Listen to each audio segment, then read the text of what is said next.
करीबन रात के 10 बज रहे थे। एक छोटा सा मिट्टी का घर था। टेढ़ी मेढ़ी दांतों वाली अनामिका बिस्तर पे सोई हुई थी। जबकि वो सो रही थी, फिर भी उसके दांत साफ साफ बाहर दिख रहे थे। दूसरे बिस्तर पे अनामिका के पिताजी राघव और माँ सुजाता बैठकर परेशान हो रही थी। ईश्वर ने आशीर्वाद देकर हमें ऐसी दांतों वाली बेटी दी। अब हम माता पिता है तो हमें उसका ख्याल रखना ही होगा। पर कसाई के तरह हम उसकी कब्र तो नहीं दे सकते हैं कि कहीं भी जाके दफना दे। ओफो, फालतू की बातें क्यों कर रहे हैं? क्या हुआ, बताइए साफ साफ। पुजारी ने क्या कहा?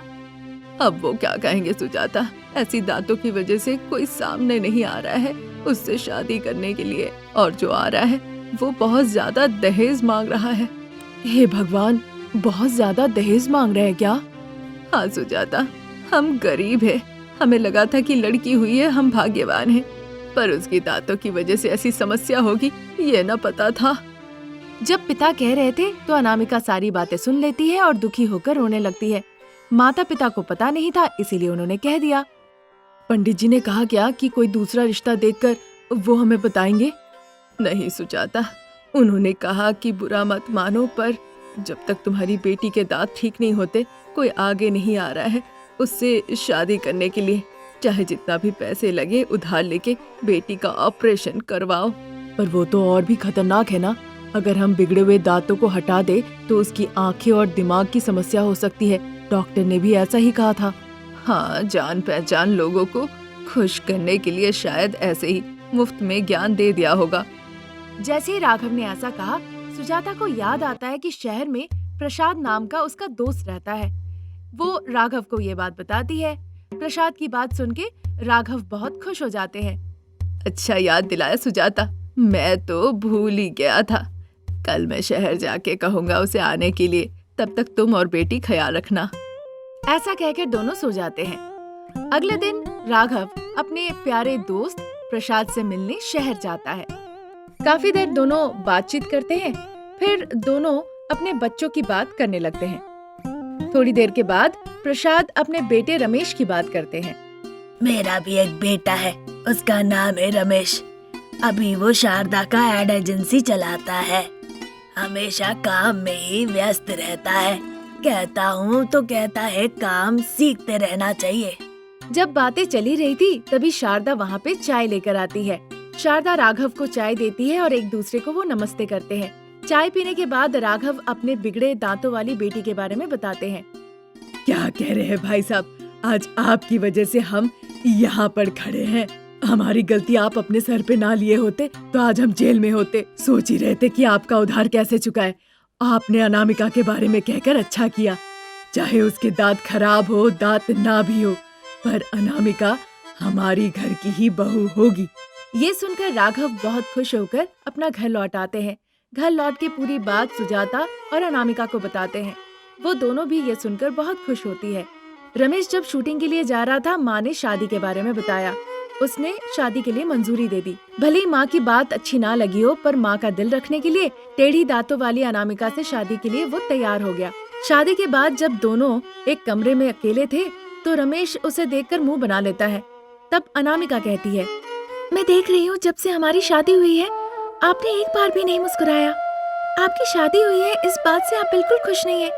अगर नहीं करना था तो फिर आपने शादी क्यों की? मैं अपने माँ पिताजी से प्यार करता हूँ और आज तक उन्हें कभी ना नहीं कहा, तो अब कैसे कहूँ? इसलिए मैंने शादी की, पर तुमसे शादी नहीं करनी थी, बस उनके लिए की। वैसे मुझे पसंद करने के लिए मुझ में ऐसा खास है ही क्या? आप ही बताइए। क्यों नहीं, तुम्हारे 2 दांत वैसे ही टेढ़े हैं, और जिस तरह घर में टेबल है, चेयर है, फोन है, तुम भी वैसे ही रहोगी। बस सबका जैसे अपना अपना महत्व है, वैसे ही तुम बहू होके अपना घर में जिम्मेदारी निभाना। हो गया? अगर पत्नी का स्थान नहीं दे सकते तो बेहतर है कि मैं यहाँ ना रहूं। मैं अपने घर चली जाऊंगी। मतलब तुम मेरे माता पिता की नजरों में मुझे नीचा दिखाना चाहती हो? नहीं, बिल्कुल नहीं। मैं ऐसा क्यों करूं भला? आप जैसा कहेंगे मैं बहू होके वैसा ही करूंगी। पर तुम मेरी पत्नी नहीं बन सकती हो। मेरी पत्नी तो मॉडल सौम्या है। ये सुनते ही अनामिका रोते रोते जमीन पे सो जाती है। रमेश बिस्तर पे सो जाता है। ऐसे ही दिन निकल रहे थे। अनामिका चाहे कुछ भी कर ले, पर रमेश हर बात के लिए उसे डांट फटकार लगाते रहता था। अनामिका रोती थी और शारदा उसे समझाती थी। अनामिका समझ नहीं पा रही थी कि इतनी समझदार सासू माँ होने की वजह से उसे खुश होना चाहिए या फिर पत्नी का स्थान ना मिलने पे उसे रोना चाहिए। तभी एक दिन रमेश की एक्सीडेंट हो जाती है। 1 महीने तक हिलने डुलने की हालत में नहीं था रमेश। उसकी ऐसी हालत होने के बावजूद मॉडल सौम्या उससे एक बार के लिए भी मिलने नहीं आई। पर यहाँ अनामिका उसकी एक बच्चे के तरह देखभाल किया करती थी। समय पे खाना खिलाती थी, दवाइयाँ देती थी, तेल से पैरों को मालिश किया करती थी। पता नहीं कब जरूरत पड़ जाए ये सोचकर बिना सोए उसकी देखभाल किया करती थी। कई दफे रमेश ने सौम्या को फोन भी किया, पर हर बार यहाँ है वहाँ है ऐसा कहकर वो बहाने बनाया करती थी। पर एक बार के लिए भी वो रमेश से मिलने नहीं गई। तब जाके रमेश को अनामिका अच्छी दिल की इंसान है इस बात का एहसास हुआ। माफ करना अनामिका, तुम्हें समझने के लिए मुझे बहुत ज्यादा समय लग गया। तुम्हारी टेढ़ी दांतों की वजह से मैंने तुम्हें अपने से बहुत दूर रखा, पर तुम रह गई। मेरा पैर टूट गया, मैं सैयाग्रस्त हो गया, पर तुम छोड़कर नहीं गई। और सबसे बड़ी बात कि तुमने मेरी इतनी सेवा की। आपने कहा आपको छोड़ के चले जाने की बात।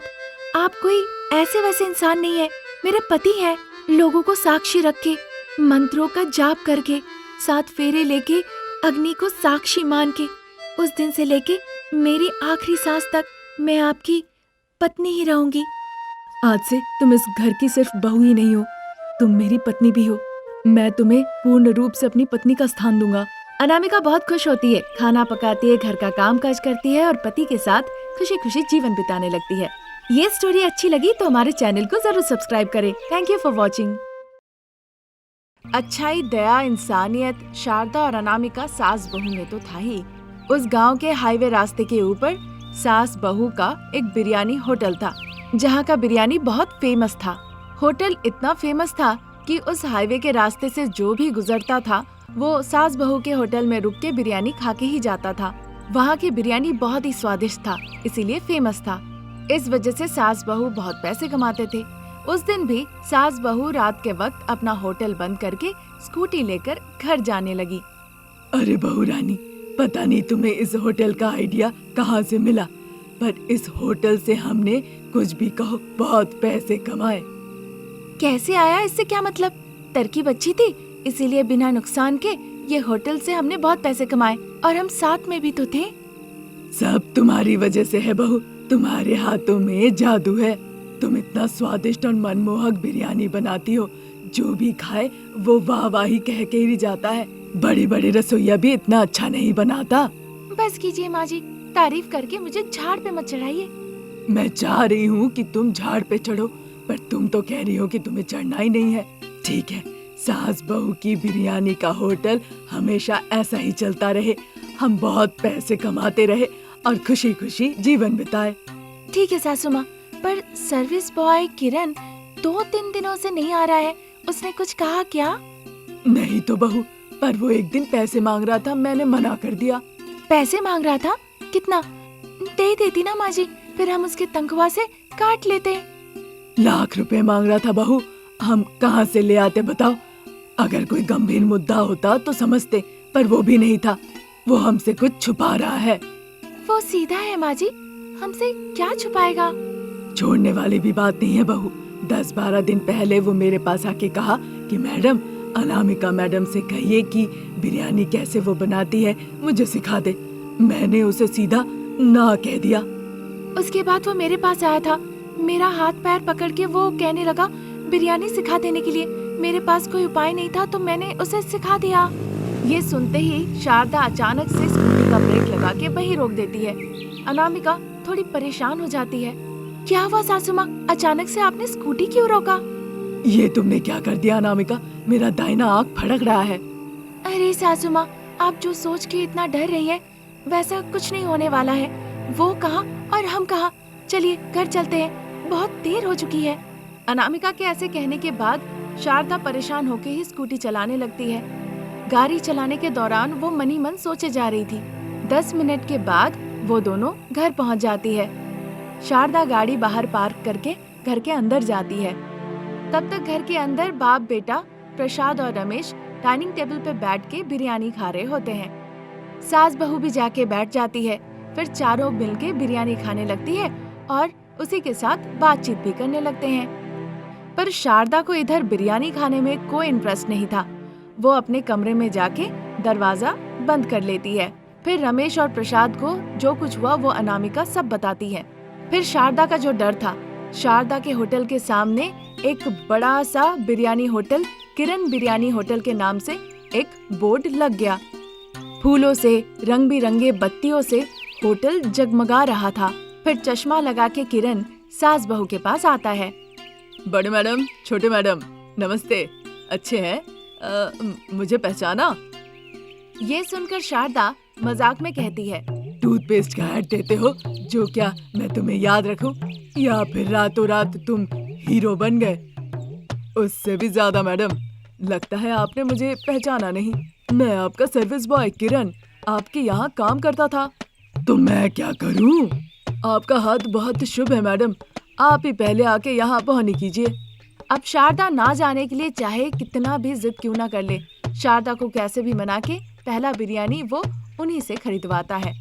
शारदा जाके बिरयानी खरीद लेती है। फिर बाद में सास बहू जिस भाव से बिरयानी बेचती है उससे कम भाव लगा के वो अपने दुकान में बिरयानी बेचने लगता है।